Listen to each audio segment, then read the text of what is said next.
우리가 지금 수요일 날은 하나님의 음성을 듣는 법에 대해서 같이 나누고 있습니다. 어, 우리가 앞에서 계시의 단계 분별에 대해서 이렇게 살펴봤습니다. 어, 우리가 계시의 단계 분별을 통해서 하나님으로부터 이렇게 온 것이라 할지라도 두 단계의 분별을 더 이렇게 살펴봐야 됩니다. 그것은 해석의 단계의 분별이 필요하고 또 적용의 단계의 분별이 필요합니다. 해석의 단계의 분별은 하나님으로부터 온 음성의 의미를 분별하는 것이고, 또 적용 단계의 분별은 그 음성을 어떻게 적용할 것인가 라고 하는 부분을 분별하는 것입니다. 그리고 이 세 단계의 분별은 반드시 성령의 인도하심을 받아야 됩니다. 만약에 한 단계 내지 두 단계만 성령의 인도하심을 받고 나머지 단계를 성령의 인도를 받지 않았다고 한다면 최종적인 결론은 하나님께서 우리에게 말씀하신 바는 전혀 다르게 적용될 수 있기 때문에 계시의 단계, 해석의 단계, 또 적용의 단계, 세 단계에 있어서 반드시 성령의 인도하심을 받는 것이 필요합니다. 성경 말씀 한번 볼까요? 고린도전서 12장 12절에서 27절까지 한번 보도록 하겠습니다.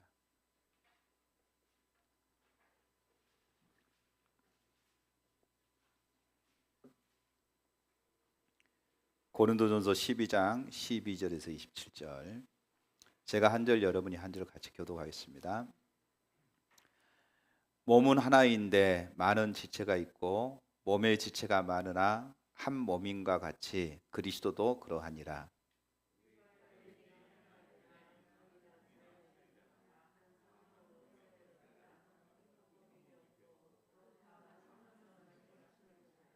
몸은 한 지체뿐만 아니요 여럿이니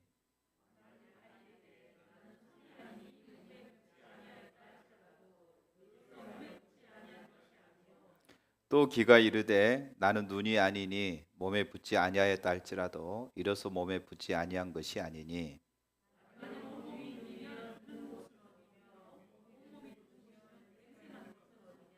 그러나 이제 하나님이 그 은하시는 대로 지체를 각각 몸에 두셨으니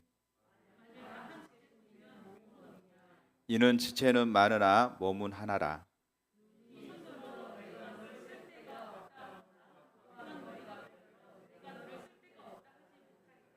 그뿐 아니라 더 약하게 보이는 몸의 지체가 도리어 요긴하고,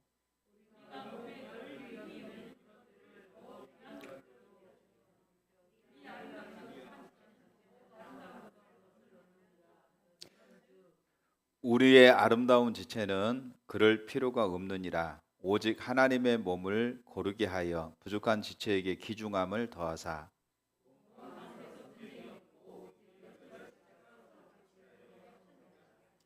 만일 한 지체가 고통을 받으면 모든 지체가 함께 고통을 받고 한 지체가 영광을 받으면 모든 지체가 함께 즐거워하느니라. 아멘. 하나님께서 예수님의 핏값을 주고 사신 성도들의 모임이 교회입니다. 하나님께서 교회를 세우셨습니다. 교회가 그리스도의 몸이고 각 성도는 그 몸의 지체입니다. 하나님께서 그리스도의 몸에 각 지체를 두셨다 이렇게 말하고 있죠. 그리고 하나님의 의도는 각 지체가 서로 돌보고 또 서로 섬기는 것입니다. 하나님은 각 성도들로 하여금 상호 우존적인 것이 되게 하셨습니다. 그래서 그리스도의 몸에서는 다른 지체보다 더 우월한 지체도 또 열등한 지체도 없습니다. 그러니까 교회는 하나님께서 각 지체를 두셨기 때문에 어느 지체가 더 우월하다, 어느 지체가 더 열등하다 그러지 않다는 거예요. 상호 우존적인 관계를 맺도록 하나님께서 부르셨습니다. 그래서 모든 지체는 다 중요하고 다 필요합니다. 특히 서로가 다 필요해요. 예를 들어서 영적 성숙만 해도 마찬가지입니다. 영적 성숙, 혼자 영적 성숙할 수 없어요. 그러니까 예를 들어서 어떤 지체가, 연약한 지체가 있을 때에 그 지체를 돌보고 기도하고 이러면서 같이 상호 우존하면서 영적으로도 성숙해지는 자리로 가는 겁니다. 그래서 모든 지체를 하나님이 교회, 그리스도의 몸에, 교회 안에 모든 지체를 다 두셨고, 또 모든 지체는 서로를 필요로 하는 거예요.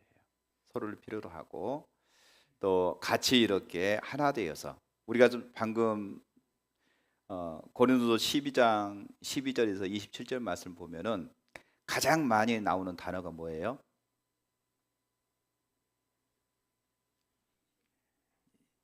여기 보니까 그러죠. 지체인데 한 지체, 한 몸, 예, 한 성령, 그죠? 예, 하나라고 하는 부분을 강조하고 있어요. 하나라고 하는. 우리가 한 지체고 한 몸이고 한 성령이다. 아, 이런 부분들을 강조할 때에 우리는 그리스도 예수 안에서 그리스도의 몸에 하나다. 한 몸을 이루는 지체다. 그리고 그 지체들을 누가 두셨느냐? 하나님이 두셨다. 우리를 사고 우존할 수 있도록, 그리고 같이 협력해서 선을 이룰 수 있도록 하나님께서 두셨다는 것입니다. 이렇게 우리가 그 교회가 하나인 것처럼, 한 몸이고 또 그리스도의 몸이 이루는 한 지체인 것처럼, 하나님의 음성을 듣는 것에 있어서도, 또 분별하는 부분에 있어서도 교회가 굉장히 중요한 역할을 가질 수 있습니다. 우리가 아까 그랬잖아요. 하나님께서 계시적인 영역, 해석적인 영역, 또 적용하는 영역이 있어서 분별이 필요한데, 어떨 때는 하나님께서 이런 부분에 있어서 한 사람한테 계시, 해석, 적용을 전부 다 이렇게 주시기도 하지만, 그러니까 개인적인 부분이 아니라 교회적인 부분을 얘기했을 때는 하나님께서는 보편적으로 많이 보게 될 때에 어떤 한 사람에게 계시적인 영역을 줬다고 한다면 해석과 적용하는 부분은 또 다른 지체들에게 하나님께서 또 이렇게 말씀하시기도 하십니다. 그리고 교회가 그것을 같이 분별하는 겁니다. 그럼 왜 그렇게 하느냐? 뭐 특별하게 그 이유는 말하고 있지 않지만 제가 생각할 때는 한 두 가지로 생각할 수가 있습니다. 하나는 뭐냐면, 우리는 그리스도의 몸의 한 지체로서 상호 우존할 수 있도록 하시기 위해서 하나님께서 한 사람에게 전부 다 계시, 해석, 적용에 대한 부분을 다 보이시지 않고 다른 지체에게 주심으로 인해서 같이 우리는 나 혼자 독불장군이 아니다. 우리는 상호 우존하고 한 몸이라고 하는 사실을 알도록 하시기 위해서 하나님께 그렇게 각각 다른 지체에게 말씀하기도 하신다는 겁니다. 두 번째는 철저하게 하나님께만 영광을 돌리기 위함입니다. 하나님께서 어떤 한 사람에게만 그 모든 일들을 행하신다고 한다면 다른 사람, 다른 지체들의 초점이 어디 가겠어요? 그 사람한테 초점이 가요. 그래서 하나님께서는 한 사람에게 전부 다 말씀하신 것이 아니라 다른 지체들에게 하나님이 보이시고 계시하심으로 인해서 철저하게 초점을 사람에게 두지 말고 오직 하나님께만 두시도록 하기 위해서. 그죠? 우리가 뭐 좀 이렇게 은사가 나타나고 또 이런 또 예언의 은사가 특별히 나타나면 하나님을 보기보다는 그 사람을 더 신뢰하는 자리로 가버릴 때가 굉장히 많습니다. 그럼 필연적으로 잘못될 수 있어요. 그래서 하나님께서 그렇게 하지 않고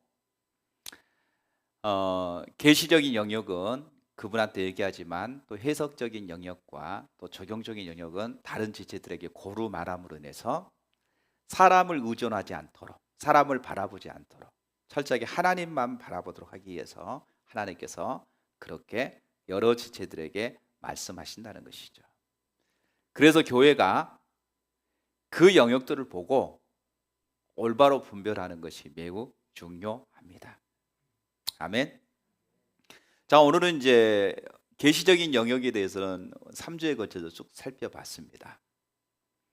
하나님의 음성, 사단의 음성, 그 다음에 자기 내면의 소리 했을 때 우리가 그것을 어떻게 분별할 것인가 라고 하는 부분에 대해서 살폈고요. 오늘은 이제 해석의 단계와 또 적용의 단계에 대한 분별에 대해서 오늘 살펴보려고 합니다. 먼저 해석과 적용 단계의 중요성에 대한 성경적인 예를 몇 가지 들어보려고 합니다.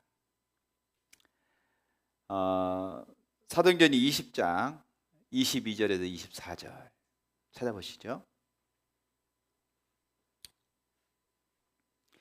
사도 바울은 3차 전도 여행을 마치고 이제 예루살렘을 향해서 가고 있습니다. 그래서 예루살렘을 거쳐서 이제 로마로 가기를 원했고 또 로마를 통해서 끝내는 땅끝까지 복음을 전하기를 원했던 바울의 모습을 볼 수가 있죠. 자, 그래서 3차 전도 여행을 마치고 이제 예루살렘에 갈 때에 자, 사도행전 20장 22절에 24절 보라 이제 나는 성령에 매여 예루살렘으로 가는데 거기서 무슨 일을 당할는지 알지 못하노라. 오직 성령이 각 성에서 내게 증언하여 결박과 환난이 나를 기다린다 하시나 내가 달려갈 길과 주 예수께 받은 사명 곧 하나님의 은혜의 복음을 증언하는 일을 마치려 하면은 나의 생명조차 조금도 귀한 것으로 여기지 아니하노라. 예. 지금 사도 바울은 성령의 매임을 받아서 예루살렘으로 올라가고 있었습니다. 사도 바울은 철저하게 성령의 인도를 따르는 사람이었고 또 예루살렘을 거쳐서 로마로 가는 길을 오랫동안 기도해 왔습니다. 로마서 1장 9절에서 10절을 보면 잘 나와 있고요. 나중에 바울은 또 예루살렘의 감옥에 이렇게 예루살렘에서 붙잡혀 가지고 감옥에 갇혔을 때에 부활하신 예수님께서 나타나셔서 바울이 거기서 온 것이 하나님의 뜻이라고 하는 사실을 분명하게 바울에게 가르쳐 주셨습니다. 자, 바울이 지금 예루살렘에 향해서 가는데 누구의 인도하심을 따라 갔다고요? 성령의 인도하심을 따라. 자, 그런데 사도행전 21장 1절에서 4절 말씀 찾아볼까요? 자, 지금 배를 타고 바울이 이동해 가고 있거든요. 그래서 우리가 그들을 작별하고 배를 타고 바로 고스로 가서 이튿날 로도에 이르러 거기서부터 바다라로 가서 베니게로 건너가는 배를 만나서 타고 가다가 구브로를 바라보고 이를 왼편에 두고 수리아를 향하여 두로에서 상륙하니 거기서 배의 짐을 풀려 함이더라. 제자들을 찾아 거기서 이래를 머물더니 그 제자들이 성령의 감동으로 바울더러 예루살렘에 들어가지 말라 하더라. 자, 여기 보니까 사도 바울이 지금 예루살렘으로 올라가고 항해하고 있는 중에 두로에 이렇게 배가 정박하게 되고 짐을 풀고 다시 출항하려고 하다 보니까 며칠 동안의 시간이 있는 거예요. 그래서 거기서 이제 교회를 찾아가게 되는 거죠. 교회를 찾아가서 방문하고 또 하나님의 말씀을 전하고 또 그들에게 기도를 받는 거예요. 그랬더니 그들이 뭐라고 말하냐면 바울을 위해서 기도할 때, 그러니까 여기서 기도한 건 단순히 그냥 기도한 게 아니죠. 기도할 때 뭐가 있었어요? 예언의 말씀이 있었죠. 그러니까 성도들이 바울을 위해서 기도할 때 이렇게 말하는 거죠. 예루살렘 올라가면 큰 화를 당하니까 올라가지 말라. 이렇게 예언을 하는 거죠. 자, 그건 보면, 그런데 보면은 여기 뭐라고 얘기하고 있냐면은 4절에 보니까 제자들이 찾아 거기서 이래를 머물더니 그 제자들이 누구의 감동으로? 성령의 감동으로 바울도로 예루살렘에 들어가지 말라 하더라. 자, 바울은 20장에 보니까 성령의 감동으로 예루살렘에 가는데 지금 두로에서 성도들이 바울을 위해서 기도할 때에 누구의 감동으로? 성령의 감동으로 예루살렘에 올라가지 말라. 이렇게 얘기한단 말이죠. 아니, 똑같은 성령인데 올라가라. 또 성령이 또 올라가지 마라. 뭐 이런 부분이죠. 또 하나 볼까요? 8절에서 14절, 21장 8절에서 14절. 이튿날 떠나 가이사랴에 이르러 7 집사 중 하나인 전도자 빌립의 집에 들어가서 머무니라. 그에게 딸 넷이 있으니 처녀로 애언하는 자라. 여러 날 머물러 있더니 아갑으로 하는 한 선지자가 유대로부터 내려와 우리에게 와서 바울의 띠를 가져다가 자기 수죽을 잡아매고 말하기를 성령이 말씀하시되 예루살렘에서 유대인들이 이같이 이 띠 임자를 결박하여 이방인 손에 넘겨주리라 하거늘 우리가 그 말을 듣고 그곳 사람들과 더불어 바울에게 예루살렘으로 올라가지 말라 권하니 바울이 대답하되 여러분이 어찌하여 울어 내 마음을 상하게 하느냐. 나는 주 예수의 이름을 위하여 결박당할 뿐 아니라 예루살렘에서 죽을 것도 각오하였느니라 하니 그가 권함을 받지 아니하므로 우리가 주의 뜻대로 이루어지리다 하고 그쳤노라. 예.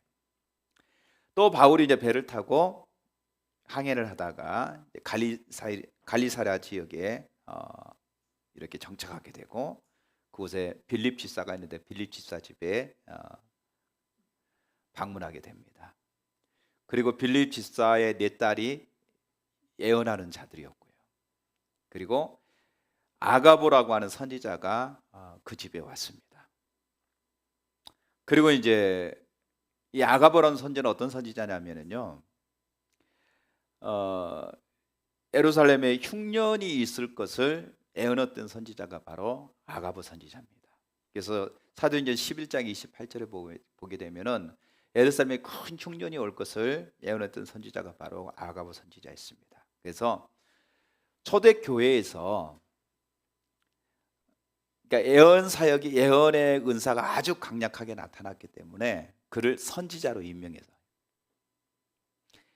그러니까 예언의 기름 부음이 아주 강력하게 나타나서 초대교회에서 그를 선지자로 임명한 사람입니다. 그래서 아가보 선지자라고 얘기합니다. 그 신약에 우리가 그 사도행전 13장에 보게 되면은요, 그 사도와 그 다음에 선지자의 무리와 그 다음에 교사와 목사 쪽 이렇게 얘기하잖아요. 그랬을 때에 초대교회에서도 그 예언 사역이 강력하게 나타나는 사람들은 선지자로 이렇게 교회에서 기름 부어 세웠던 것 같아요. 그러니까 선지자들이 있었어요. 그러니까 그 중에 하나가 바로 아가보 선지자인 거예요. 그래서 여기서 보게 되면 정확하게 뭘 얘기하고 있냐면은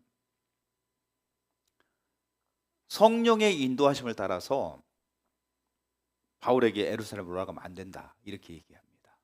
그러니까 두로 지역에서도 똑같이 성령의 인도하심을 따라 예루살렘에 올라가면 안 된다 이렇게 얘기하고, 여기 가이사랴 지역에서도 빌립의 네 딸도 마찬가지고 또 아가보 선지자도 마찬가지고 예루살렘에 올라가면 이따가 결박을 당하게 되고 어려움을 겪을 수 있으니까 올라가면 안 된다 이렇게 얘기를 한단 말이죠.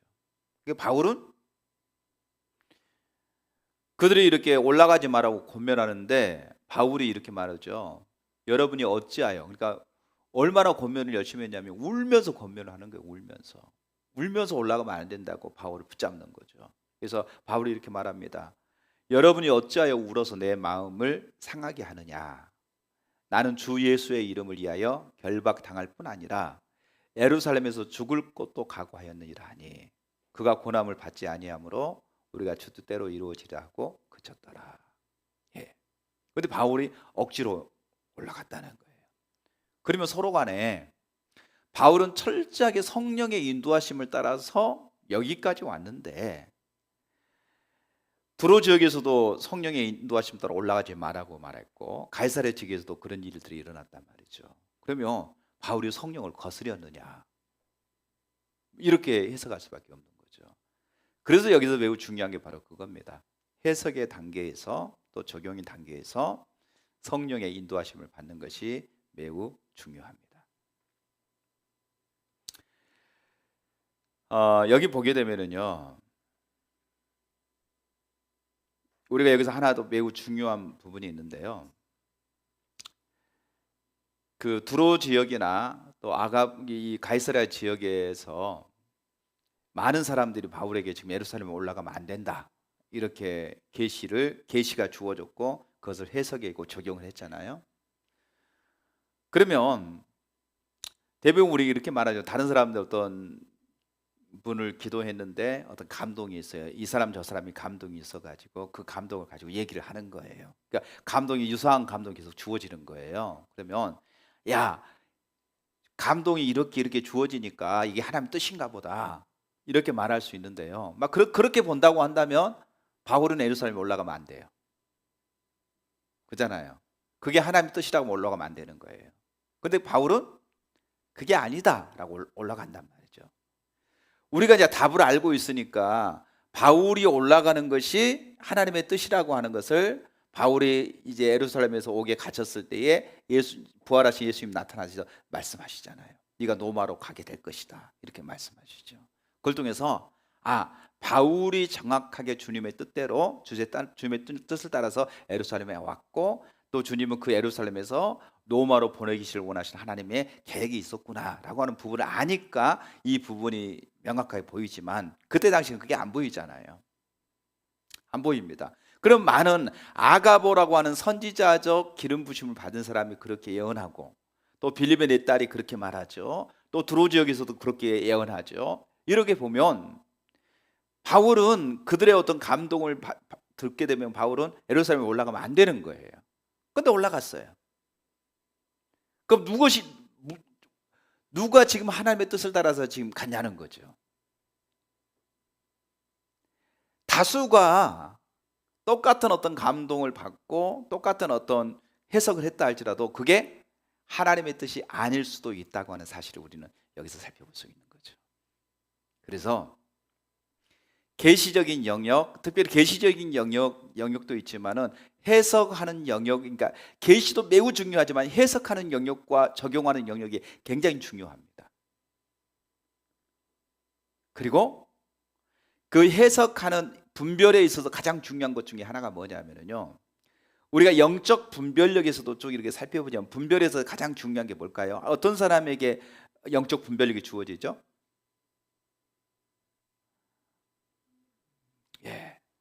여기서 핵심은 친밀함이에요. 하나님과 친밀한 교제 안에 있어야만이 분별이 되어져요. 하나님의 음성이요, 은사로도 하나님의 음성 들어요. 그런데 정확하게 그것을 해석하고 적용하는 부분에서는요, 친밀함이 없이는 안 돼요. 친밀함이 없이는. 그래서 하나님과의 친밀한 교제 안에 있어야만이 그것을 정확하게 해석하고 적용하는 자로 가게 됩니다. 자, 성경에서 방금 우리가 보았던 것처럼 바울이 예루살렘에 올라갈 때에 예언이 주어졌고 계시적인 영역이 정확히 하나님께로 왔던 계시가 주어졌고, 또 그것을 해석하고 적용하는 영역이 주어졌어요. 자, 그러면 해석에 대해서 다시 한번 우리가 더 깊이 살펴보도록 하겠습니다.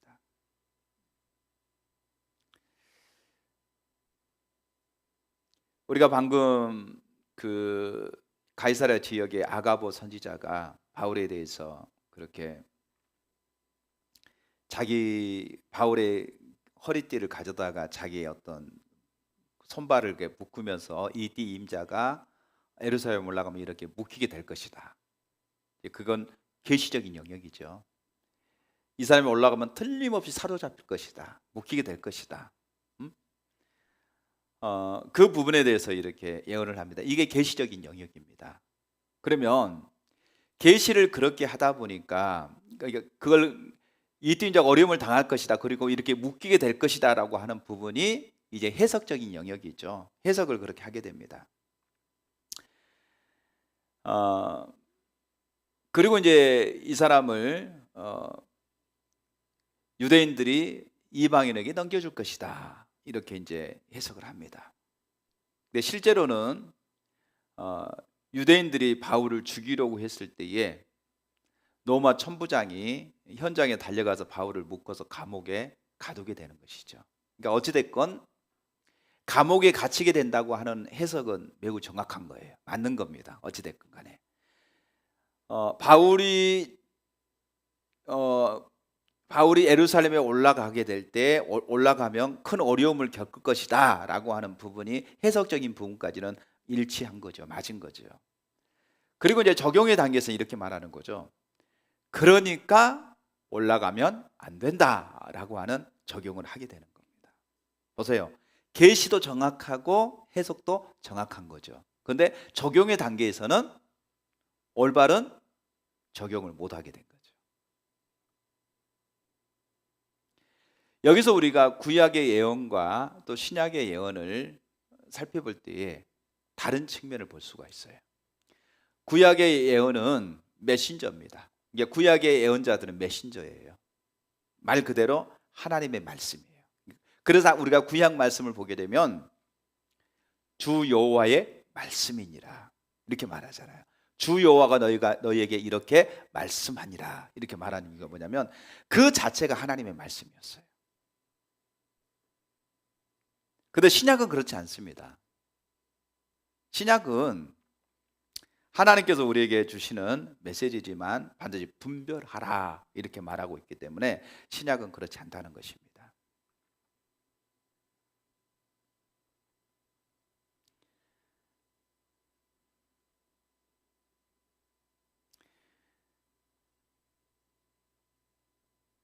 자, 하나님께서는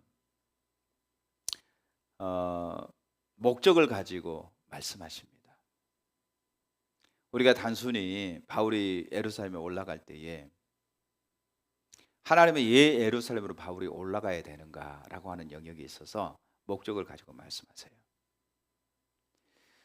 우리가 해석의 단계에서 하나님의 음성을 올바로 분별하기 위해서 중요한 한 가지가 하나님의 목적을 가지고 말씀하신다는 사실을 기억해야 됩니다.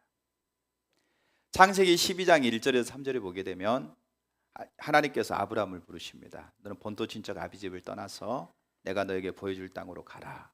내가 너에게 큰 민족을 이루게 하겠다. 그리고 너에게 복을 주어 내 이름을 창대하게 하리니 너는 복이 될 것이다. 너를 축복하는 자에게 내가 복을 주고 너를 저주하는 자에게 내가 저주하리니 땅의 모든 족속이 너로 말미암아 복을 얻을 것이다. 하나님이 아브라함을 고향 친척 부모 집을 떠나서 하나님 지시한 곳으로 가라고 그래요. 그러니까 가라.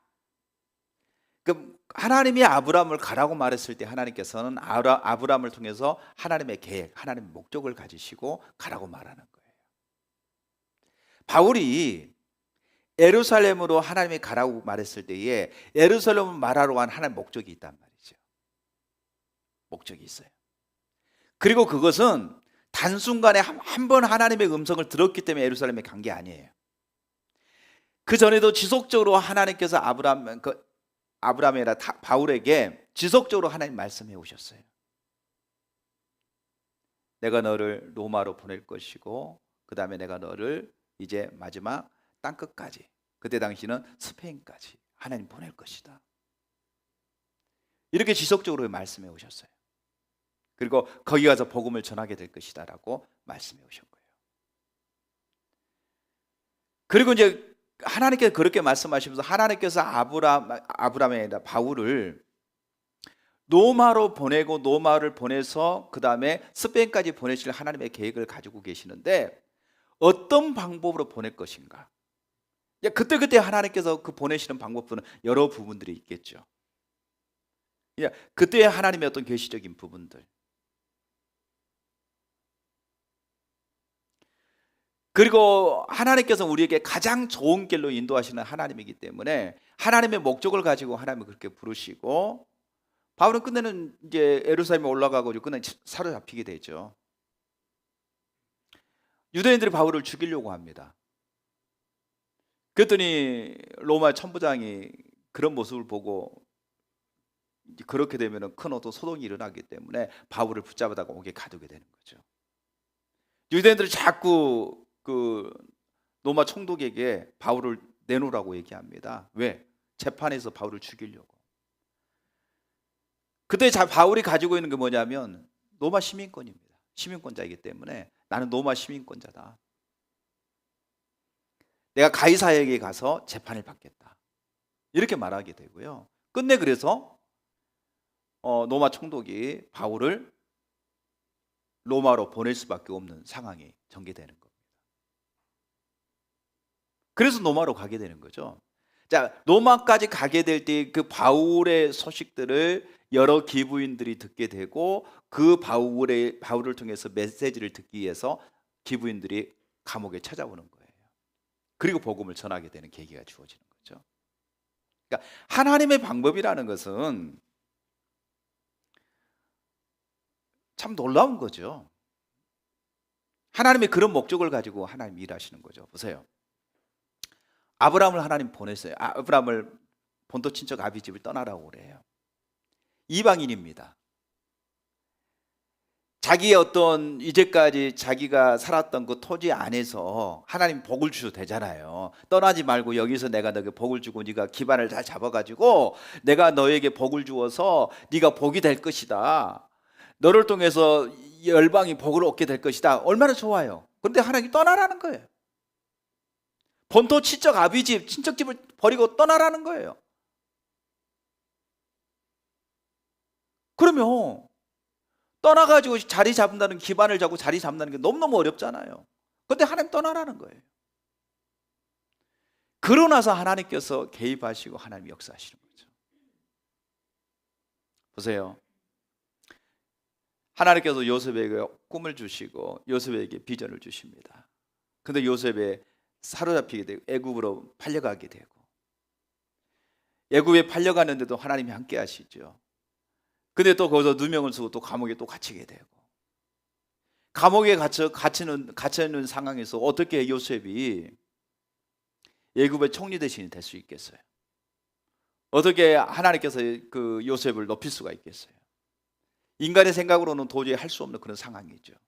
그런데 하나님께서 그 요셉을 바로 앞에 서게 되고 그 요셉을 하나님께서 높이시는 모습을 보게 됩니다. 그러니까 하나님이 목적을 가지시고 하나님이 말씀하신단 말이죠. 하나님께서 어떤 부분에 계시하실 때, 말씀하실 때는요, 우리는 단순히 그 영역만 얘기하지만 하나님께서는 목적을 가지시고 부르세요. 또 목적을 가지시고 하나님 말씀하시는 거죠. 아브라함 한 사람만 보고 말씀하니까 아브라함을 통해서 한 민족을 세우시기를 원하시고 그 민족을 통해서 열방을 구원하실 하나님의 계획을 가지시고 아브라함을 부르시는 거예요. 그래서 우리가 여기서 바울도 마찬가지입니다. 바울도 예루살렘에까지 갈 때까지, 예루살렘에 올라가는 거기까지 그냥 한 번 하나님의 음성을 들어서 예루살렘에 올라간 것이 아니라 수차례 하나님께서 하나님의 계획, 하나님의 우중을 바울에게 보이시고, 그리고 예루살렘으로 가야 될 분명한 목적을 알게 하시고 보내신 거죠. 자, 이걸 통해서 우리가 살펴볼 수 있는 영역이 바로 그거죠. 뭘 살펴봐야 될까요? 그 랜드마크입니다. 영적 랜드마크. 우리가 이렇게 주님이 지속적으로 우리에게 계속해서 말씀해 오셨던 영역들, 그 영적 랜드마크를 통해서 하나님께서 우리에게 지금 어떤 일을 해 가시는가를 살펴보고 그 자리로 나가는 거죠.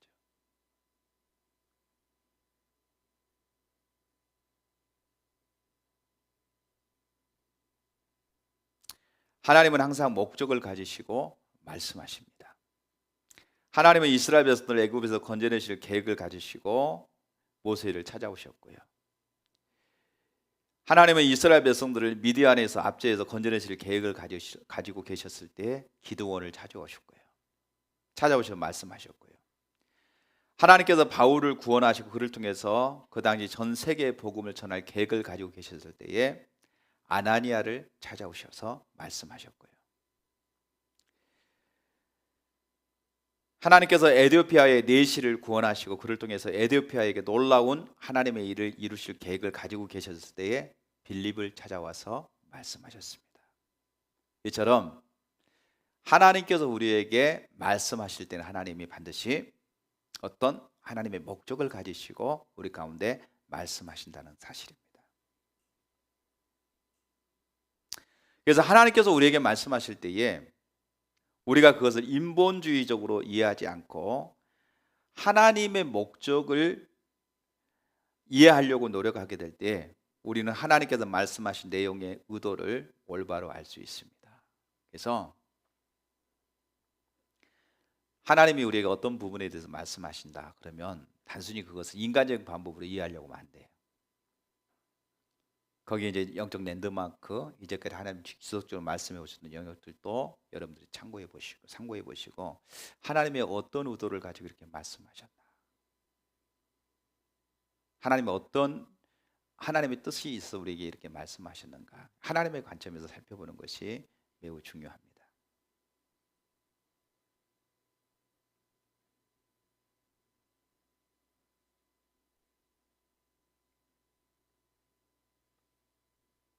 그래서 하나님께서 여러분에게 작은 감동을 주신다 할지라도 이 부분에 있어서 하나님이 우리에게 말씀하실 때는 항상 목적을 가지고 말씀하시는구나, 여러분 생각하시고 어떤 목적을 가지시고 하나님이 내게 무엇을 말씀하고 계시는가, 이렇게 여러분들이 하나님의 관점에서 이렇게 이해하려고 할 때에 하나님 말씀하고 계신 것을 우리가 조금 더 잘 이해할 수 있습니다. 그래서 해석의 단계에서의 우리가 분별이 얼마나 중요한가. 이제 그러니까 계시와 해석을 잘했다 할지라도 적용하는 부분에서 성령의 인도하심 받지 않으면 그러니까 올라가면 안 된다, 이렇게 돼버리는 거죠. 적용의 단계에서 하나님의 뜻은 그래도 올라가야 된다. 왜냐하면 그래도 올라가는 것이 하나님의 뜻이다라고 적용해야 되는데 어려움을 당하니까 당연히 올라가면 안 되는구나, 이렇게 돼버린 거예요. 그러니까 투룹 사람들도 바울이 예루살렘 올라가면 큰 화를 당한다는 어떤 그런 감동과 해석이 되어지니까 올라가지 말라고 얘기하는 거고요. 가이사랴 지역에서도 사람들이 계시가 분명히 하나님께로부터 왔고 성령의 계시를 통해서 말씀했으니까 계시가 하나님께 왔고 또 그것도 해석을 했잖아요. 이렇게 사로잡히게 된다는 거. 그러니까 적용하는 부분에서 울면서 올라가지 말라, 이렇게 돼버린 거죠. 그러니까 계시가 하나님의 음성이었고 해석도 정확하게 했지만 결론적으로 적용하는 부분에서 인본주의적인 적용을 해버리면 그건 완전히 하나님의 뜻에 반대적으로 가버리는 거죠. 그래서 적용의 부분에서도 성령의 인도하심을 따라서 올바로 적용하는 것이 매우 중요하다는 사실입니다. 자, 적용의 부분에서 한 예를 좀 들어볼게요. 한 가지 예만 듣고 마치겠습니다. 그램 쿵 목사님의 이렇게 예언하라, 그 책에 한 토막인데요. 미국의 한 교회에서 집회를 인도하던 강사가 한 성도의 머리 위에 검은 구름이 달러 표시 모양으로 머물러 있는 것을 보았습니다. 그 목사는 그를 일으켜 세우고 검은 돈에 대해서 회개하라고 질책했습니다. 질책을 받은 그는 그 당시 아무 말도 하지 않았습니다. 그러나 그는 나중에 그 교회 담임 목사를 찾아가서 자기는 회사에서나 교회에서나 돈 문제에 대해 하나님 앞에 떳떳하다고 말했습니다. 그는 사업을 하는 성도였는데 세금을 내는 것이나 하나님께 드리는 것에 있어서 매우 신실한 성도였습니다. 그런데 나중에 그 회사에서 직원 중 한 사람이 돈을 횡령하고 있는 것이 밝혀졌습니다. 자, 이 경우 달러 표시 모양의 검은 구름이 한 성도의 머리 위에 머물러 있는 것을 본 것이 계시적인 영역입니다. 그러니까 그 성도의 머리 위에 달러인데 검은 구름에 달러가 있는 거죠. 그러니까 검은색은 지금 이거 좀 부정하다, 뭐 이런 이제 생각이 드는 거죠. 이제 그게 보여지니까 이게 계시적 영역이잖아요. 해석을 어떻게 해버렸느냐? 해석은 검은 달러 위에 검은 구름 같은 것이 있으니까 이것은 좀 지금 돈에 대해서 부정한 일을 하고 있다, 이렇게 해석해 버린 거예요. 그러니까 그렇게 해석이 되니까 어떻게 돼요? 적용할 때 회개하라, 정지가 못한 회개하라, 이렇게 적용해 버리는 거죠. 그러면 여기서 이럴 수 있어요. 계시가 하나님께로부터 온 계시라고 한다면 해석하는 부분도 검은 구름이기 때문에 지금 달러의 검은 구름이 부정을 얘기하는 것까지도 맞아요. 어찌 보면. 그런데 적용하는 부분에서 지금 이 사람이 돈에 대한 부정한 일을 하고 있다라고 적용해 버리는 거죠. 자, 그런데 보세요. 하나님은 그 성도의 회사에서 돈이 불법으로 새어나가고 있다는 사실을 그 성도에게 알려주려고 하셨는데, 그 강사 목사는 그것을 그 성도의 검은 돈을 횡령하고 있다고 적용했던 것입니다.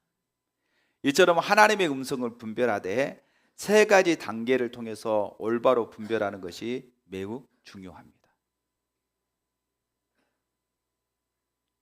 그러니까 자기는 신실한데 나쁜 놈 만들어버린 거잖아요. 적용을 잘못하니까.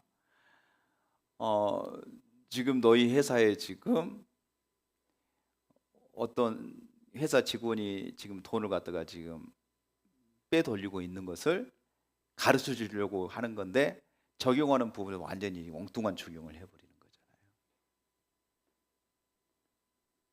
거잖아요. 보세요. 계시적인 영역, 해석적 영역은 맞는데 적용적인 부분에서는 완전히 엉뚱하게 적용해 버리는 거죠.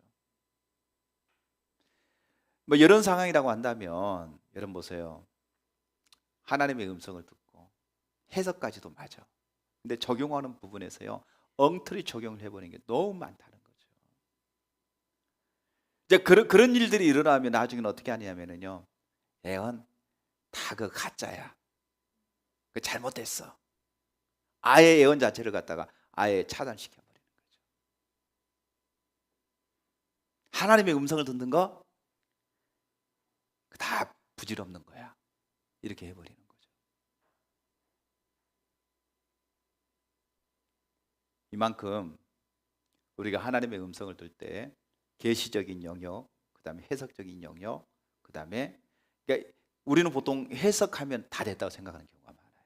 해석하면 이런 거야. 그러면 적용하는 부분에서는요, 성령의 인도하심으로 어떻게 우리에게 뭘 말씀하신가를 다시 주의 음성을 듣고 하나님 어떻게 해야 될까요? 물어봐야 되는데, 해석하면 이제 끝난 거야. 이제 그러니까 그러면 안 되지. 맞아, 옆 사람도 그러고 막 저거 그러고 그렇게 해. 그러면 벌써 이미 끝나버린 거야. 분위기에 휩쓸려 가버리는 거죠. 특별히 이렇게 팀으로 기도할 때에 감동이 주어지면 그러잖아요. 이 사람 저 사람 얘기하잖아요. 그러면 마치 사람을 몰아가는 것처럼 느껴져요. 근데 제가 우리가 하나님의 음성을 듣는 법에서 늘 살펴보고 있지만, 여러분 예언은 뭐라고 그랬죠? 하나님의 길을 제시한 것이 아니라 하나님께서 우리 가운데 말씀하신 것이 과연 그것이 맞는지 안 맞는지를 다시 한번 우리가 그걸 갖다가 맞는지 안 맞는지를 확인하는 것이 예언이지, 길을 제시하는 게 아니란 말이죠. 그래서 아무리 예언 사역자가 그렇게 얘기하고 누가 기도했는데 감동이 주었다고 할지라도 본인이 하나님 앞에 직면해서 하나님 뜻이 무엇인가를 하나님 앞에 듣고 분별해야 되는 겁니다. 본인이 정확하게 그 부분을 가지고 하나님 앞에 서서 주님을 구하고 좀 찾아야 돼요. 그리고 하나님께서 지금 내게 이렇게 말씀하고 계시고 다른 분들이 기도해 주는 것들이 확인되어지잖아요. 하나님의 뜻이 맞다는 것을 확인시켜 주잖아요. 나만 그런 것이 아니라 주변에 있는 분들이 기도하면서 감동 주어졌다고 말하는 것들이 이제는 퍼즐이 맞춰지듯이 맞춰지는 거죠. 이게 하나님 뭔가 내게 계시적인 부분이 맞구나. 그러면 계시와 해석이 되어진다 할지라도 그러면 어떻게 내가 이것을 하나님 앞에 그러면 제가 해야 될까요? 적용하는 부분에 또 하나님께 은혜를 구하고 하나님을 찾아야 되는 거죠. 여러분, 계시만 중요한 게 아닙니다. 계시적인 영역도 매우 중요하지만 해석과 적용의 부분이 매우 중요합니다. 매우 중요해요. 우리가 그 적용의 부분에서 바울이 예루살렘에 올라가는 영역에 있어서도 적용의 부분에서 어려움 당하니까 올라가면 안 된다 이렇게 적용해 버리잖아요.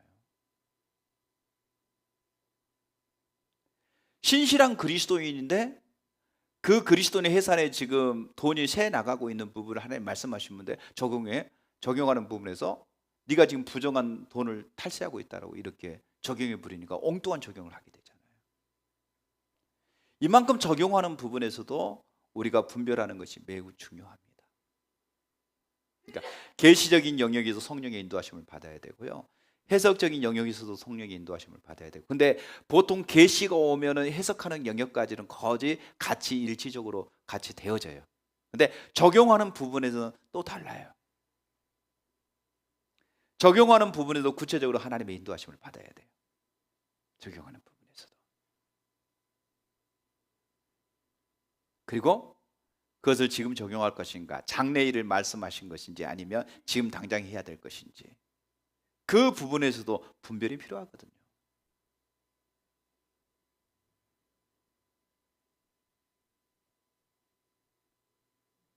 그래서 우리가 계시적인 영역, 해석적인 영역, 적용하는 영역에서 반드시 분별하는 것이 매우 중요합니다. 그래서 하나님이 우리에게 말씀하신다고 하는 사실, 오늘날 많은 분들이 이런 예언의 어떤 기도, 하나님의 음성을 듣는 거, 이런 게 대해 상처를 입는 분들이 굉장히 많아요. 계시적인 영역에서 하나님께서 말씀하셨지만 해석과 적용하는 부분에서 잘못 적용하다 보니까 반대적인 어떤 적용이 되어지고, 그것을 통해서 또 어려움을 겪는다든지 아픔을 겪는 일들이 많이 주어진 거죠. 그리고 그 다음부터는 하나님의 음성을 듣는 것 자체에 아예 문을 닫아버리는 거예요. 그리고 그것을 인정 안 하려고 하는 그런 습성도 가지고 있고요. 또 어떤 사람은 자기가 하나님과의 친밀한 교제를 통해서 주님의 음성을 듣고 주님의 인도하심을 따라야 되는데, 자기가 하나님 안 찾고 어떤 사람이 이렇게 기도해 주면, 어떤 애언의 은사가 나타나고 이런 분들이 기도해 주면 그것만 쫓아가려고 하는 습성이 있는데, 그건 진짜 미련한 거예요. 그건 바보 같은 행동이에요. 그러면 안 돼요. 반드시 본인이 하나님 앞에 그걸 가지고 주님 앞에 나가서 기도하면서, 그리고요, 여러분도 잘 아시잖아요. 내가 하나님의 길에 서지 않으면은요, 아무리 하나님이 우리에게 약속하셔도 그 약속이 성취 안 됩니다. 예전에 하나님께서 나에게 그렇게 약속하셨고, 하나님이 누구한테 감독을 줘서 이렇게 말씀하셨고, 좋은 얘기하면 매우 좋아요. 근데 문제는요, 내가 하나님과의 친밀한 교제 안에서 하나님의 길을 따라갈 때 그 일이 성취되어지지, 하나님의 길을 따라가지 않는데 그게 성취되겠어요? 기도만 받으면 된다고 생각하면 안 됩니다. 절대로 성취 안 돼요. 여러분들이 하나님의 길을 따라가야, 하나님의 얼굴을 보고 하나님의 길을 따라가야지 하나님이 내게 약속하신 그 모든 일들이 거기서 성취되어지는 거죠. 근데 내가 주님을 떠났어요. 내가 주님을 버렸어요. 여러분, 새벽에 제가 89편 오늘로 설교했는데, 다윗 언약, 하나님께 다윗에게 언약하시면서 다윗의 일을 하나님 영원토록 보존한다고 했는데, 근데 결론적으로 이스라엘 백성들 가운데 하나님께서 다윗의 왕권을 하나님 뺏어버리고 그들 가운데 고난이 찾아왔어요. 엄청난 전쟁의 여파로 많은 고통이 찾아왔어요. 하나님 약속하셨는데 왜 이런 일이 일어났냐는 거죠. 왜 이런 일이? 하나님을 떠나니까, 하나님의 기준에서 벗어나니까, 하나님의 징계가 있는 거예요. 모든 하나님의 약속은 그리스도 예수 안에 있습니다. 그리스도 예수 안에 있다는 말은 하나님과 친밀한 교제 안에 있을 때 하나님의 약속이 성취되는 거예요. 아무리 훌륭한 분이 여러분에게 예언 사역을 해주고 또 예언의 말씀을 주어졌다 할지라도요, 여러분이 하나님의 기준에서 벗어나면 절대로 그 일들이 이루어지지 않습니다. 주님의 기준 가운데 있을 때 그 약속은 성취가 되어지는 거예요. 그래서 기도만 받으면 뭔가 되어질 것 같은 생각하는 거 착각입니다. 절대 되지 않습니다. 여러분들이 주님 앞에 서 있어야 됩니다. 여러분이 주님 앞에 올바로 서 있고 주님의 인도하심을 따라가야만이 하나님이 그 일을 성취시키세요. 그래서 우리가 계시적인 영역, 해석적인 영역, 또 적용하는 영역에서 분별이 필요하고, 또 저와 여러분이 무엇보다도 하나님의 길을 따라가야만이 그 약속이 성취된다고 하는 사실을 기억하시길 바랍니다. 우리 찬양하고 기도하겠습니다.